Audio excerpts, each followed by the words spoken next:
Hello, welcome to On an Island Vinyl, where we talk about vinyl records and music. And for today's subject, we're going to talk about my top 5 favorite Miles Davis albums. Now, Miles Davis, as you know, is one of the most well-known jazz trumpet players in existence. If you talk about Miles Davis or say his name to any type of musician, they probably know who he is. And personally for me, I grew up playing trumpet for about 15 years. I am since retired and I play guitar and bass now, but Miles Davis has always been a part of my soul. And let me tell you, there are so many albums of his that are just quite fantastic, and these ones I really can listen to over and over and over again. Now, I'll just go and say this straight off the bat. The Bitches Brew video that I made, even though I absolutely love that album, there are a few more that I consider to be a bit better than Bitches Brew. Bitches Brew is a record breaker. Bitches Brew goes past the norms of what music was back in the early 70s, and it is a masterpiece. But I would have to say that there are around 5 albums that I consider to be just a little bit better, and I can listen to these 5 on repeat. Bitches Brew, I feel like, is a good sit down and listen, and you can put it back on the shelf and you won't need to listen to it over and over again. You can pull it out 6 months later and be satisfied with it. It's one of those types of albums. Now, these ones you can listen to any day of the week, day, night, rain or shine, and honestly, I just consider them to be great. I'm going to say the honorable mention, and this is everybody's favorite Miles Davis album, but I want to really highlight some other ones that aren't talked about as much, or just some in general that I think pushed the limits a little bit. So here we go. Honorable mention, it's Kinda Blue, obviously. Kinda Blue is just a stellar album. It is my technical favorite album. But if this album didn't exist, the other 5 would suffice and do very well. Now on here, you have Paul Chambers, Cannonball Adderley, John Coltrane, Wynton Kelly, Bill Evans, Jimmy Cobb, and Miles Davis. And every song on here is great. You got So What, Freddie Freeloader, and Blue and Green on the first side. And on the second side, you have All Blues and Flamenco Sketches. Personally for me, Flamenco Sketches is my favorite song of all time. Bill Evans' solo at the very end of that song could be a song within itself. It is just magical. And Bill Evans' compositions on that album and the 1958 Miles album that actually just got re-released from Analog Productions, I actually got to listen to that a little bit with my friend Evan. He got a copy from a release party that they did for that album, and Ken from the Jazz Record Center was there. Chad Kassam from Analog Productions himself was there, and it was just such a cool and great sounding album. It just sounded so clear. There haven't been much re-releases of it, right? You had it on like Basic Miles from like a 70s reissue. Parts of the songs were on that 1958 music soundtrack, the French movie. But this album is just great. That album's great. Both of them are from the same lineups of people, so I really recommend getting this one, and of course the new 1958 Miles album. I forget what it's called, but I'll put it right here so that you can check it out. Another honorable mention that I have is Miles Davis, My Funny Valentine. This is a live first press mono, and as you can see, George Coleman and Ron Carter got to sign this. I got to meet both of them. Again, very amazing musicians. George Coleman was such a kind, sweet soul, and he was burning even at 85 years old. I think he's 85. And I actually went to Smoke Jazz last year for his birthday in March, and that's where I got to meet him, and it was just incredible. But this album really, really is good.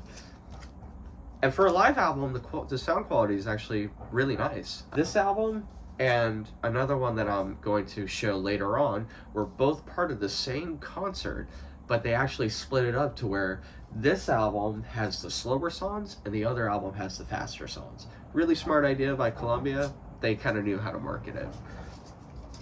So great album. Totally recommend it. And it's on the 2i Columbia label. So for my number 5, this was the first jazz album that I ever owned. My Uncle Andy actually gave it to me when I was around 13 years old, and it is Miles Davis live at Carnegie Hall. Now, From my previous video, I talked about how a lot of my jazz records got flooded, and so this is one of them where, you know, you got some water damage, some like mold and stuff, and the record itself is completely beat up. I listened to this record hundreds of times when I was growing up, and it dug so much into the groove that I know the specific skips of this record. And so when I listen to the record brand new, it's actually kind of nice to hear it straight through. But when I was in Tokyo, Japan, I went to a listening bar, and I sat down at this really beautiful bar.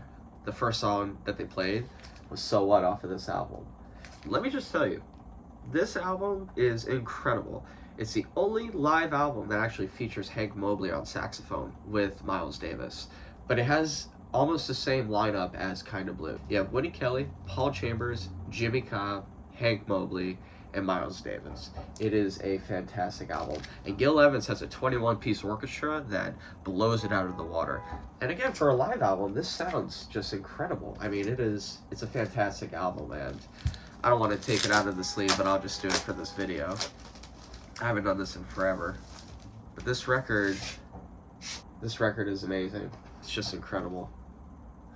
And yeah, it's totally beat up. There's funny enough, there's actually a huge feelable scratch right here that skips on that whole side, and honestly I just have it just because it was my first record.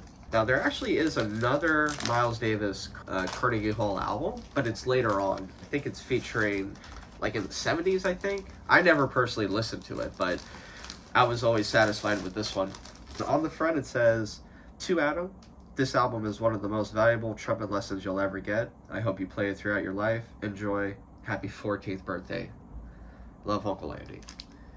And I started collecting when I was around 12, give or take. And the first real record that I ever got was the American Graffiti soundtrack and Dark Side of the Moon. And then I didn't really listen to jazz that much, and he gave me this record and the best of Robert Johnson. So for number 4, this is in part with the honorable mention of My Funny Valentine, and this is Miles's 4 for More. This is a Mobile Fidelity original master recording, and it also has George Coleman and Ron Carter on it, with Tony Williams, Herbie Hancock as well. This album is amazing. This is probably my favorite live album out of the bunch, even though I just said that about Carnegie Hall. This one is actually really, really good as a 5-piece, right? If we're talking about orchestral or more than just a quartet, quintet, Miles Davis Carnegie Hall blows it out of the water. But as a quintet, this is the album to get. I am telling you. And especially the Mobile Fidelity version is great. You know, I started getting into reissues a few months ago when one of my friends, Jeremy, he brought me over to his house, and I have some original Blue Notes, and they sound good on my system and others. And then he played it on his, and he played some reissues that just sounded so much better. I'm always a fan of the music. I necessarily don't care about the rarity or the historical pressing of it. You know, if the record sounds good, that's all I really care about. And Analog Productions have been doing great too, right? Mobile Fidelity, Analog Productions, Classic Records, OJC. I mean, they're all great. And it's not too expensive. I think this is around $80 or so still. I got it brand new. All right, the next one that I have is a classic. This is a studio album that features George Coleman, Herbie Hancock, Ron Carter, Tony Williams, and Miles Davis, as well as Frank Butler on drums and Victor Feldman on piano. And this is 7 Steps to Heaven.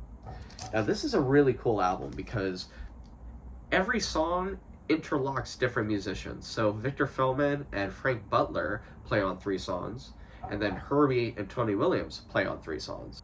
The 2 songs that I really love, Joshua and 7 Steps to Heaven, feature the Herbie Hancock and Tony Williams side personnel. So Near, So Far, Joshua, and 7 Steps to Heaven feature the Tony Williams and Herbie Hancock personnel. And I Fall in Love Too Easily, Basin Street Blues, Baby, Won't You Please Come Home, features the Frank Butler drums and Victor Feldman on piano. And again, George Coleman is just burning on this. And I know you're saying, Adam, where's Wayne Shorter? We're going to get to that. But this, fantastic. I love this album. And this is a 2-eyed mono first press. These 60 Columbia records sound good. You know, I consider them to be really top of the line, top tier. This one actually is not too expensive. You can still get it for like $40-50. You know, you would think for an album that's almost, 70 years old, 60 years old, that it'd be a little more expensive. But the first mono just sounds great. Fantastic. I give this a solid 8 out of 10. The 3 songs that have Frank Butler and Victor Feldman, they're easily, you can pass on by them. They're not too crazy. But the 3 songs that feature Herbie and Tony Williams are just incredible. And, every time I see Ron Carter, he always plays 7 Steps to Heaven, which is awesome. And funny with that, he doesn't do the end part of it. So he goes, ba ba ba ba ba da da, and he lets it ring. Bow, ba ba ba ba ba da da. On this album, the original song goes, ba ba ba ba ba da da, ba da da, ba ba ba ba ba. So it's cool how they can kind of inflect and change the song a bit more. So yeah, 7 Steps to Heaven, great song. And album. Now, to be honest with you, these last 2 are really tied, and I'm right now having a very hard time trying to figure out which is number 2 and number 1. I would say for listenability, playback over and over, I think for number 2, I'm going to do Miles Davis's Sketches of Spain. This is a 6-eye, first stereo, basically mint condition record. There are no scratches on it. I took this over to a friend's house. There are just no visible flaws on it at all. And so I really cherish this record. I got it from a good friend of mine named Lucas, and I've just listened to it tons of times, and I'm really grateful to have gotten it. We did kind of a trade. I got him an Animal Collective record and a few others, and he gave me a good stack of jazz. That's what record collecting is about, giving records to people and trading them for records that you would want versus records that you already have that you don't listen to. Like, all respect to Animal Collective, but I do not like them. It's not my cup of tea. I'm sure they're great people, but I really do not prefer the music. And he has like box sets, and he saw them back in 2003 in college. Like, he would love the album more than me. Same thing with Sketches of Spain. He didn't really listen to it, but he had it. And this album takes you on a journey. It feels like you're in the middle of a walkway in Spain, and you're walking down an empty road with, jeets and houses and apartments. And the first song comes in with little crinkles. And